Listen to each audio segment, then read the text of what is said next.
జిల్లాలో police 30 act అమల్లో ఉందని సభలు, ర్యాలీలు, బంద్లు, నిరసనలకు పోలీసుల నుంచి తప్పనిసరిగా పర్మిషన్ తీసుకోవాలని ఎస్పీ సతీష్ కుమార్ తెలిపారు.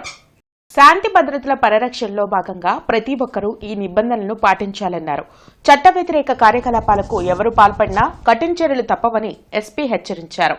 గుంటూరు పోలీస్ శాంతి భద్రత పరిరక్షణలో ఒక భాగంగా ర్యాలీలు కానీ, సభలు కానీ, సమావేశాలు కానీ, ఊరేగింపులు కానీ, నిరసనలు కానీ, బందులు కానీ నిర్వహించడానికి ప్లాన్ చేస్తున్న పొలిటికల్ పార్టీస్ కానీ, కుల సంఘాలు కానీ, మత సంఘాలు కానీ, స్టూడెంట్స్ యూనియన్ కానీ, ఎంప్లాయ్మెంట్ యూనియన్స్ కానీ, ఇంకా ఇతర యూనియన్స్ అన్నీ కూడా మన పోలీస్ డిపార్ట్మెంట్తో పాటు 1 వీక్ ప్రయర్గా పర్మిషన్ తీసుకోవాలని చెప్పేసి కోరుతున్నాము.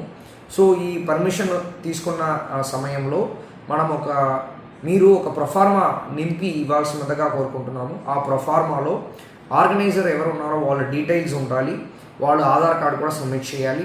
అది కాకుండా ఏ ప్లేస్లో మీరు పర్టికులర్ ప్లేస్లో మీరు ప్రోగ్రామ్ ప్లాన్ చేస్తున్నారో ఆ ప్లేసు, తర్వాత డేటు, ఏ రూట్లో వస్తున్నారో ఆ రూటు, ఆ ప్రదేశంలో సంబంధించిన మీరు సెక్యూరిటీ అరేంజ్మెంట్స్ మీరు ఏమి అరేంజ్ చేసుకుంటున్నారో ఆ సెక్యూరిటీ అరేంజ్మెంట్ డీటెయిల్స్, తర్వాత ఎంతమంది విఐపి వస్తున్నారు, విఐపితో పాటు తోడుగా వస్తున్న కార్లు కానీ, వాళ్ళతో పాటు వస్తున్న వాళ్ళు అనుచరులు కానీ ఎంతమంది వస్తారన్నది, ఎవరు ఆర్గనైజర్ ఉన్నారో వాళ్ళు దృష్టిలో ఉంటూ దాన్ని మేము ఒప్పుకుంటాము అని చెప్పేసి దాంట్లో కూడా ఒక అక్సెప్టెన్స్ ఇచ్చి ఈ అన్ని విధానంలో ఈ ప్రొఫార్మాని నింపి ఇచ్చిన తర్వాత మనం పర్మిషన్ ఇవ్వడం అనేది జరుగుతాయి.